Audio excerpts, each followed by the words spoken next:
السلام علیکم ورحمۃ اللہ وبرکاتہ۔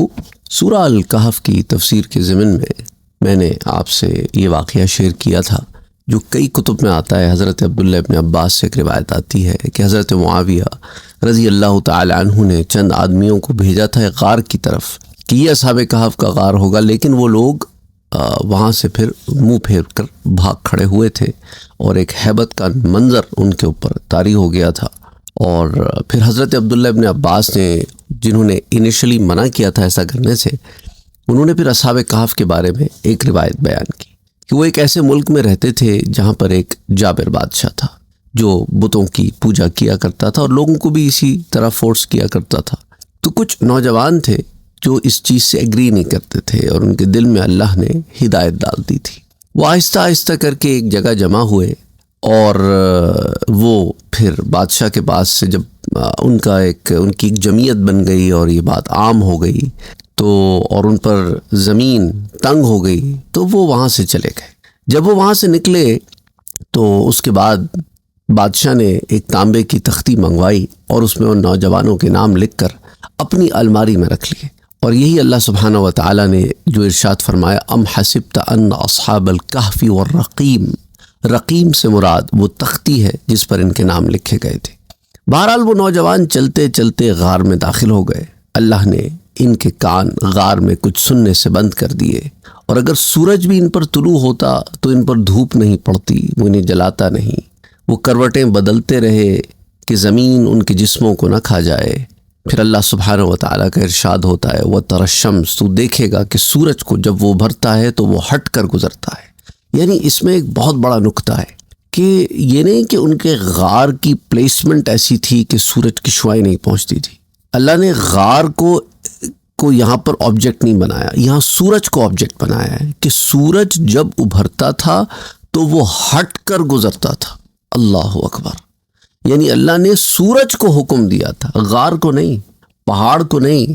بعض لوگ غار کی پوزیشن پہ بہت زیادہ بات کرتے ہیں کہ غار ایسا بنا ہوا تھا، اس اینگل پہ بنا ہوا تھا۔ نہیں، اگر غار اس اینگل پہ بنا ہوا ہوتا تو اللہ سبحانہ و تعالیٰ غار کے بارے میں فرماتا کہ ہم نے اس غار کو ایسے تخلیق کیا تھا کہ سورج کی شعاعیں اس میں داخل نہیں ہوتی تھی۔ نہیں، بلکہ اللہ کہتا ہے ہم نے سورج کو یہ حکم دیا کہ جب وہ ابھرتا تو ہٹ کر گزرتا۔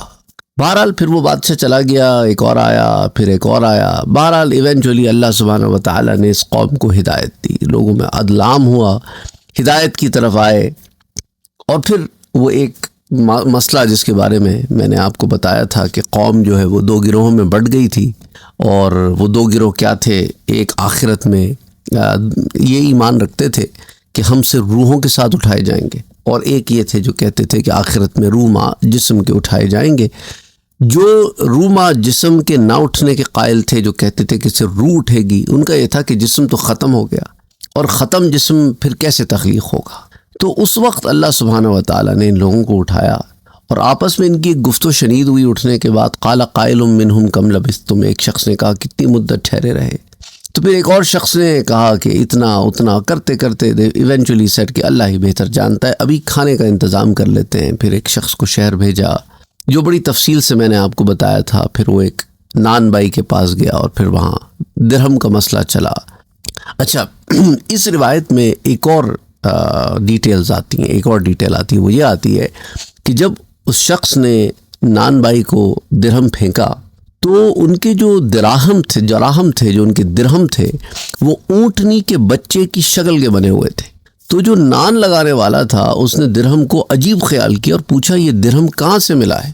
تو نے کوئی خزانہ پایا ہے؟ مجھے وہ بتا دے، ورنہ میں تیرا معاملہ بادشاہ کے پاس پہنچا دوں گا۔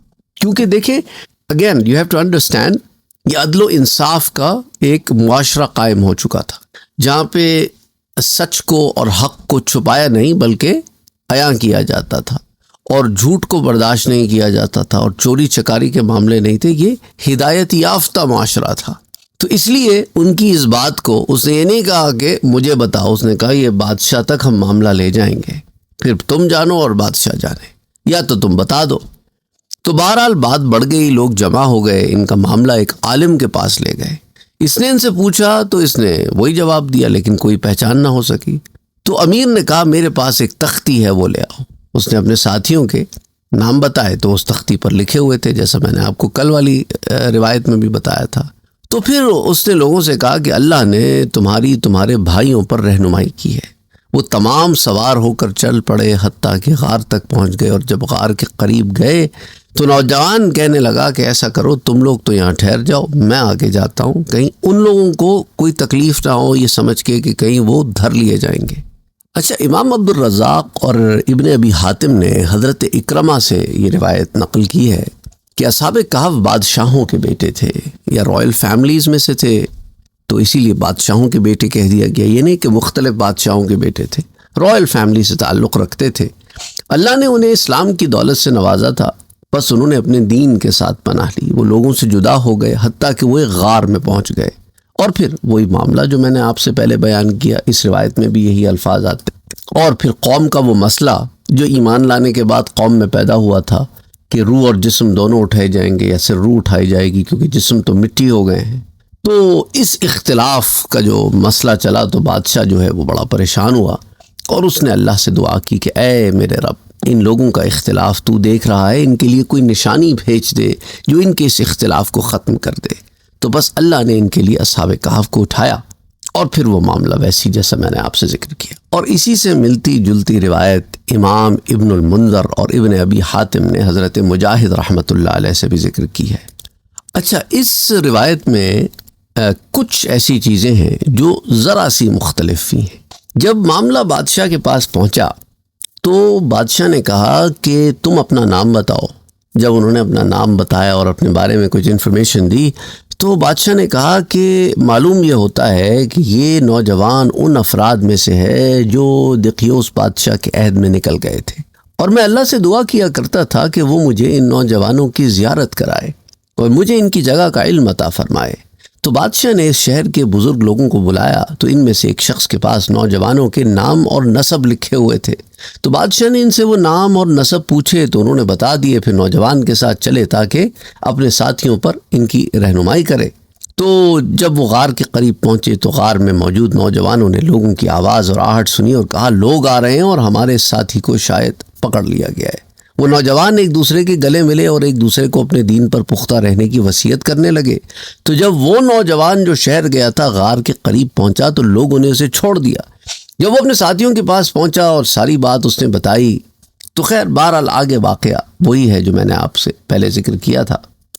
پھر جب وہ فوت ہو گئے تو بادشاہ نے انہیں سونے کے صندوق میں دفن کرنا چاہا کہ بھئی ان کی زیادہ قدر و منزلت ہے۔ تو ان نوجوانوں میں سے ایک بادشاہ کے خواب میں آیا اور کہا کہ تو ہمیں سونے کے صندوق میں بند کرنا چاہتا ہے، ایسا نہ کر، ہمیں اپنے غار ہی میں رہنے دے، ہم مٹی سے تخلیق کیے گئے اور مٹی میں ہی ہم نے لوٹنا ہے۔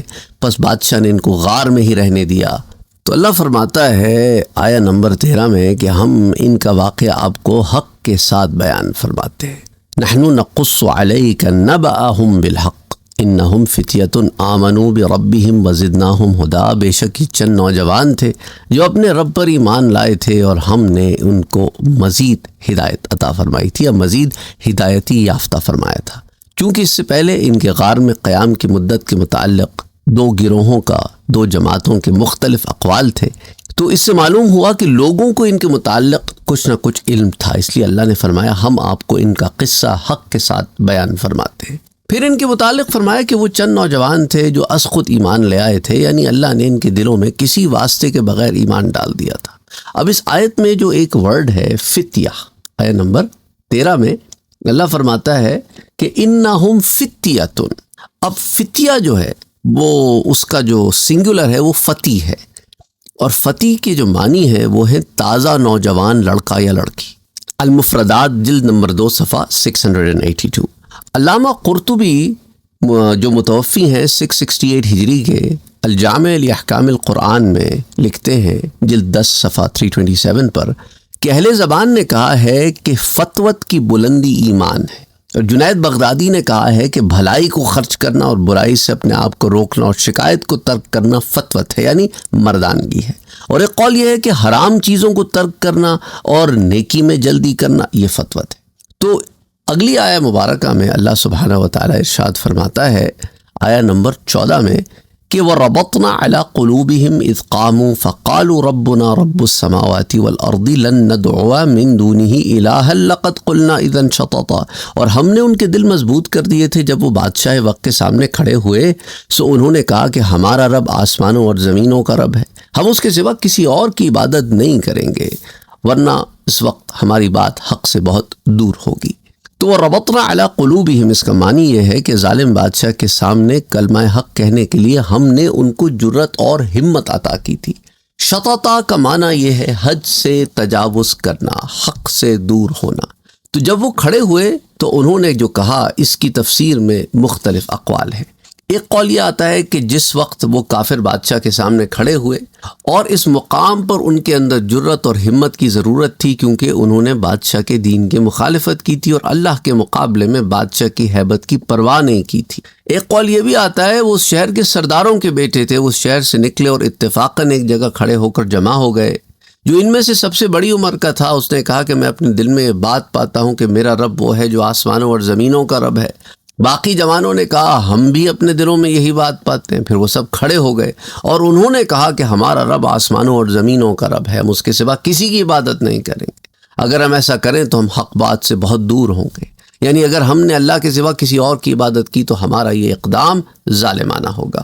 تیسرا قول یہ ہے کہ کھڑے ہونے کا معنی یہ ہے کہ وہ لوگوں کو چھوڑنے اور اللہ کی طرف بھاگنے کا عزم لے کر اٹھے۔ اچھا، اگلی آیہ مبارکہ میں اللہ فرماتا ہے کہ ہؤلاء قوم اتخذوا من دونہ آلہہ۔ اصحاب کہف کہنے لگے ہماری قوم ہے جس نے اللہ کے سوا کسی اور کو مستحق عبادت بنا لیا ہے۔ لولا یاتون علیہم بسلطان بین، یہ ان کے مستحق عبادت ہونے پر کوئی واضح دلیل کیوں نہیں لاتے، یعنی انہوں نے جو بت بنائے ہیں تو ان کے مستحق عبادت ہونے پر کوئی دلیل کیوں نہیں لاتے۔ فمن اظلم ممن افترى علی اللہ کذبا، سو اس سے زیادہ اور کون ظالم ہوگا جو اللہ پر جھوٹ باندھتا ہو۔ تو یہ بات انہوں نے ایک دوسرے سے کہی، ان کی مراد یہ تھی کہ دقیانوس کے زمانے میں لوگ پتھر سے تراشے ہوئے بتوں کی عبادت کرتے تھے۔ تو اس آیت کا معنی بظاہر یہ ہے کہ جب کسی چیز کے ثبوت پر دلیل نہ ہو تو وہ چیز ثابت نہیں ہوتی۔ اور اللہ سبحانہ و تعالیٰ نے قرآن کریم میں مختلف مقامات پر یہ نقطہ اٹھایا ہے کہ اگر یہ واقعی خدا ہیں تو انہیں بتاؤ کوئی چیز پیدا کر دیں، کسی چیز کو ہلاک کر دیں، ہلاک کرنے کے بعد کسی چیز کو پیدا کر دیں، کسی آفت و مصیبت کو روک دیں، کوئی بھلائی کر دیں، لیکن انہوں نے نہ کبھی کوئی چیز پیدا کی ہے، نہ کسی پر کوئی احسان کر سکتے، نہ نعمت دے سکتے ہیں، یہ کیسے مستحق عبادت ہو سکتے ہیں؟ پھر فرمایا وَإِذَا اعْتَزَلْتُمُوهُمْ وَمَا يَعْبُدُونَ إِلَّا اللَّهَ فَأْوُوا إِلَى الْكَهْفِ يَنشُرْ لَكُمْ رَبُّكُمْ مِنْ رَحْمَتِهِ وَيُهَيِّئْ لَكُمْ مِنْ أَمْرِكُمْ مِرْفَقًا۔ اور انہوں نے آپس میں کہا کہ جب تم ان سے کنارہ کش ہو چکے ہو اور ان سے بھی جن کی یہ اللہ کے سوا پرستش کرتے ہیں، تو اب کسی غار میں پناہ لو، اللہ تم پر اپنی رحمت کو کشادہ کر دے گا اور تمہارے لیے تمہارے کام میں آسانی مہیا کر دے گا۔ علامہ ابن عطیہ نے کہا کہ یہ بات ان کے رئیس نے کہی تھی جن کا نام یملیخا تھا، اور غزنوی نے کہا کہ ان کے رئیس کا نام مقسلمینہ تھا، اور اس نے کہا جب تم دقیانوس کی قوم اور ان کے معبودوں کو ترک کر چکے ہو تو پھر کسی غار میں پناہ لے لو۔ اس سے معلوم ہوا کہ اصحاب کہف پہلے اللہ کی عبادت بھی کرتے تھے اور بتوں کی عبادت بھی کرتے تھے، اور جب اللہ نے ان کے دلوں میں حق بات ڈال دی تو انہوں نے بتوں کی عبادت کو ترک کر دیا۔ انہوں نے کہا کہ جب ہم ان کے معبودوں کو چھوڑ کر صرف اللہ کی عبادت کرنے لگے ہیں تو ہمیں چاہیے کہ ہم کسی غار کو اپنا ٹھکانہ بنا لیں اور اللہ پر توکل کر کے اس میں قیام کریں۔ اللہ ہم پر اپنی رحمت کو کھول دے گا اور ہمارے لیے سارے معاملے آسان ہو جائیں گے۔ اللہ سبحانہ و تعالیٰ ہی ہمیں اسباب بھی مہیا کرے گا۔ تو غار میں پناہ لینے والی بات اب آپ دیکھتے ہیں کہ اصحاب کہف کے ساتھ بھی یہ معاملہ ہے، اور حضور اکرم صلی اللہ علیہ وآلہ وسلم جب مکہ معظمہ سے مدینہ منورہ ہجرت فرماتے ہیں تو آپ بھی غار ہی میں پناہ لیتے ہیں، اور 3 روز تک حضور اکرم صلی اللہ علیہ وسلم اور سیدنا ابی بکر صدیق غار میں موجود ہیں، غار ثور میں۔ اور اس پر بڑی تفصیل سے ہم سیرت النبی صلی اللہ علیہ وآلہ وسلم پر بات کر چکے ہیں، اور کفار مکہ تمام غار ڈھونڈ رہے ہیں اور غار ثور کے قریب بھی پہنچ جاتے ہیں، پر اللہ سبحانہ و تعالیٰ نہ چاہے تو کچھ ہو نہیں سکتا۔ بڑی دوڑ دھوپ کرتے رہے، بڑی تگ و دو کرتے رہے، لیکن نہ حضور صلی اللہ علیہ وسلم تک پہنچ سکے، نہ ابی بکر صدیق تک پہنچ سکے۔ آنکھیں پھاڑ پھاڑ کر دیکھتے رہے پر کچھ دکھائی نہ دیتا تھا۔ اچھا، جب وہ غار کے قریب پہنچ گئے تو اس وقت صدیق اکبر پریشان ہوئے کہ اگر وہ صرف اپنے قدموں کی طرف بھی دیکھ لیں تو وہ ہمیں دیکھ لیں گے۔ تو حضور صلی اللہ علیہ وسلم نے حضرت ابو بکر کو اس وقت اطمینان سے جواب دیا کہ ابا بکر دیکھو، وہ لوگ جو 2 لوگ غار میں ہیں ان کے ساتھ خدا ہے، تو اللہ سبحانہ و تعالی مدد کرے گا۔ اور حضرت ابو بکر کو اپنی پرواہ نہیں تھی، حضور کی پرواہ تھی۔ یہ بات بھی یاد رکھیں کہ ابو بکر کی تو خیر ہے، پر اللہ کا نبی ابو بکر کے ساتھ ایک بہت بڑی ذمہ داری ہے۔ تو اس لیے قرآن فرماتا ہے اگر تم میرے نبی کی مدد نہ کرو تو کیا ہوا؟ جب کافروں نے انہیں نکال دیا میں نے خود ان کی مدد کی۔ پھر وہ غار میں جو حضرت ابو بکر اور حضور صلی اللہ علیہ وسلم کے درمیان مکالمہ ہوا، اسے بھی قرآن نے ذکر کیا۔ بہرحال اصحاب کہف نے بھی اپنے بادشاہ کو چھوڑا اور غار میں پناہ لی، اور وہ ڈھونڈتے رہے پر اس غار کو نہ پا سکے۔ انشاءاللہ تعالی زندگی باقی تو بات باقی، وما علینا الا البلاغ۔ پھر اگلی آیات کو پھر ہم اگلی دفعہ دیکھتے ہیں۔